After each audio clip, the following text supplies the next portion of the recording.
Hello, beautiful moms.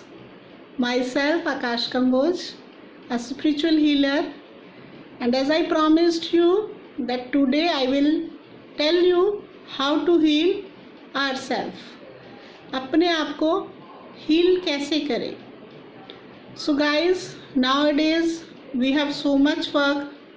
Being a lady of the house, हमें बहुत काम करना पड़ रहा है, and those who are office going teachers, they also are overburdened nowadays. तो हम उसके लिए कुछ टिप्स मैं आपको दूंगी और this is a series of how to heal yourself. I will cover it in 7 videos and in every video I will give you few tips, so you just do the exercises also whatever I will give you, so definitely you will feel better and get benefit from that. So guys, सबसे पहले हम सोचेंगे जब हम छोटे बच्चे होते हैं, अपना ध्यान लेके जाइए उस समय पर जब आप छोटे बच्चे थे तो कैसे थे.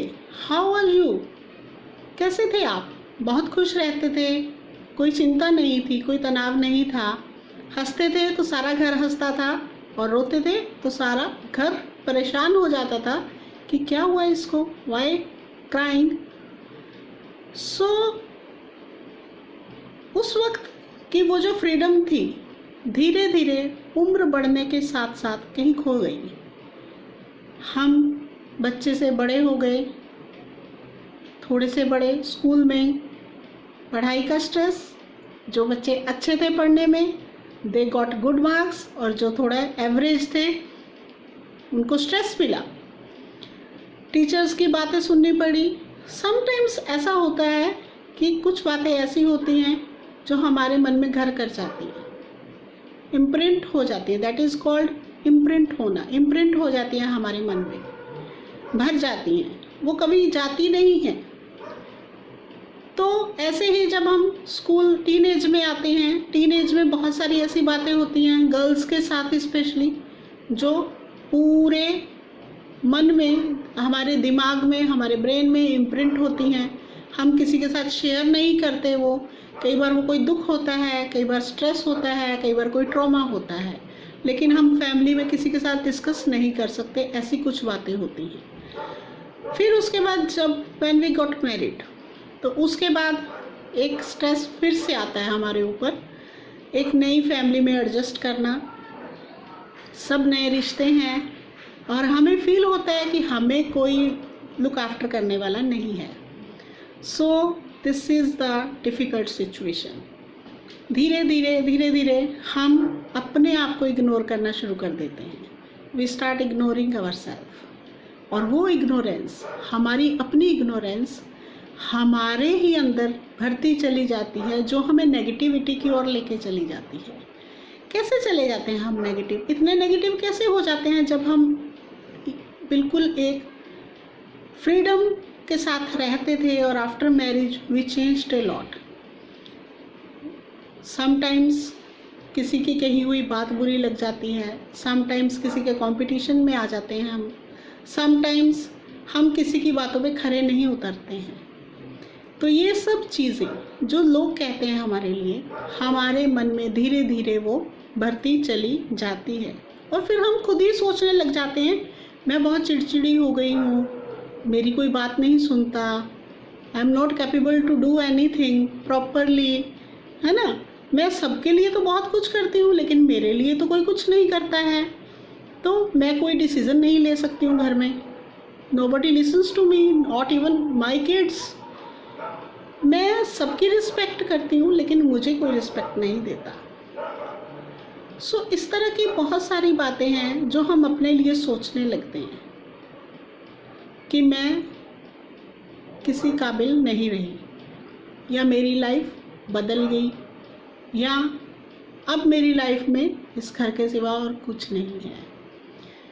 या फिर ऑफिस भी जो लोग जाते हैं, I had those cases also कि they are having the problem कि ऑफिस में भी कोई नहीं सुनता है, घर में भी कोई नहीं सुनता है. So where to go.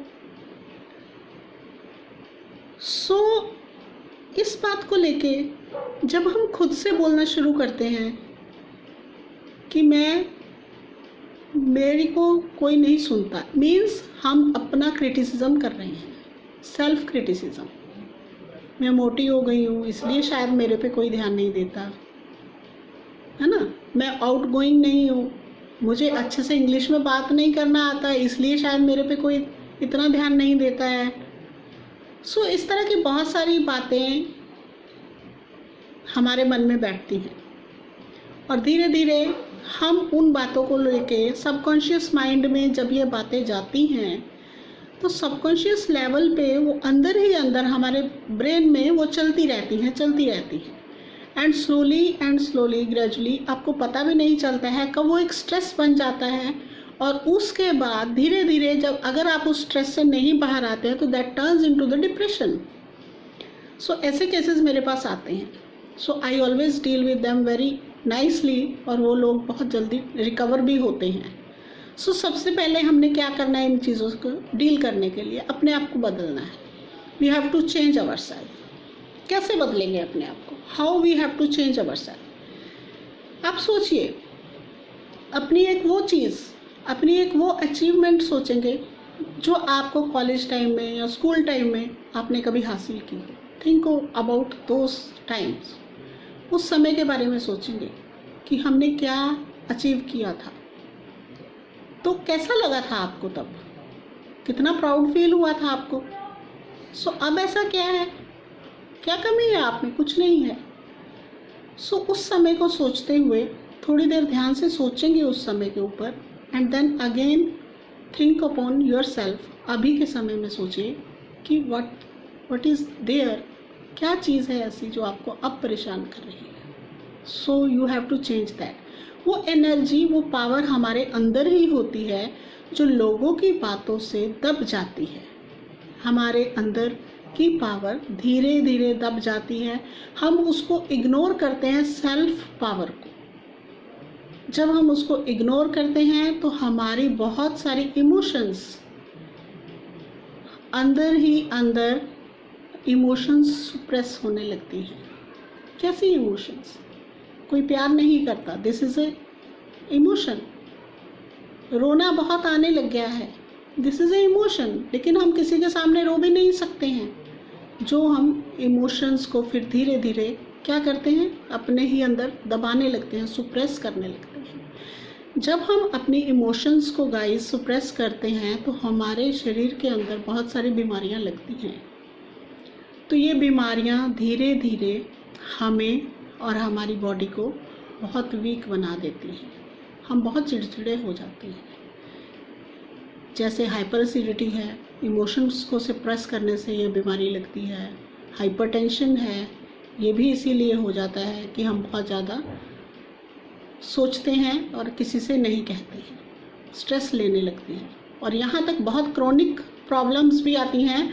मैंने ऐसे पेशेंट्स भी देखे हैं जो बहुत ज़्यादा स्ट्रेस में, डिप्रेशन में जाके उनको कैंसर तक की प्रॉब्लम भी आती है।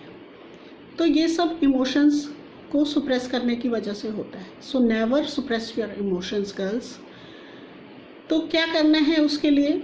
सबसे पहले तो आपको एक पेपर पेन उठाइए और जितनी भी इमोशंस आपके मन में भरी हैं उस वक्त sit in a silent position, अपने घर पे, अपने रूम में, कहीं पे भी जहाँ पे आपको आराम से 5-10 मिनट बैठने का समय मिले, बैठ जाइए। अगर दिन में नहीं मिलता, सब घर पर हैं, wake up in the early morning, बैठिए, पेपर पेन लीजिए, अपनी इमोशंस को उनके ऊपर लिखिए। आप सब लिख डालिए जो जो आप फील करते हैं।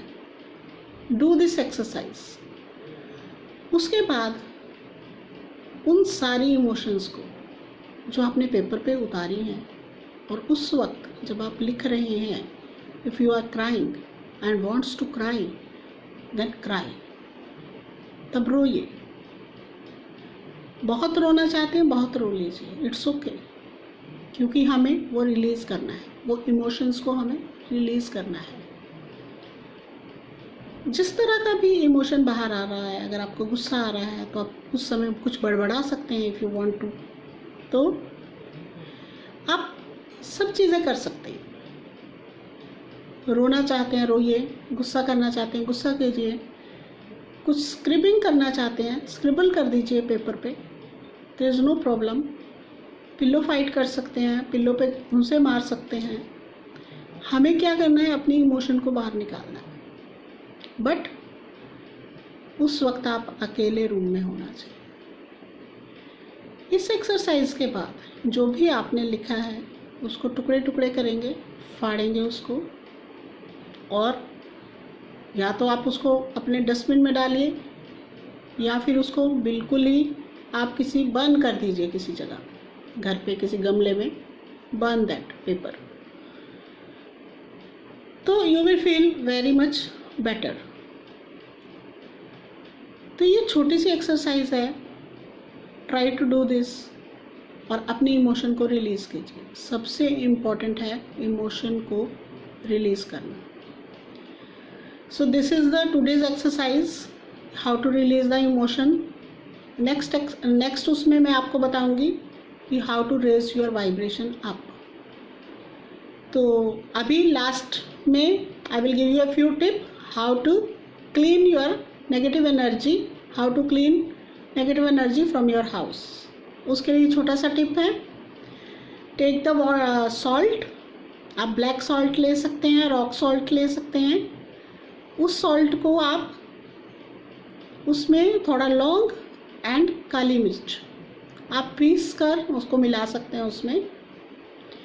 तो उसको थोड़ा थोड़ा आप अपने घर के दरवाज़ों के पीछे, अलमीराज के पीछे एंड जो कोने कभी अंधेरे रहते हैं ज़्यादा, वहाँ पर कैबिनेट्स के पीछे, सारी जगह पर आप इनको थोड़ा थोड़ा स्प्रेड कर देंगे। और नेक्स्ट डे जब आप झाड़ू लगाएंगे तो उसे बाहर कर दीजिए घर से। सो this is the tip for today. बहुत अच्छा टिप है, पूरी नेगेटिविटी घर की चली जाती है। And in the next video I will give you another tip. So stay happy, stay indoors, must do this exercise and let me know how you feel after this exercise. Thank you women, thank you girls, have a good day and stay happy always. Thank you.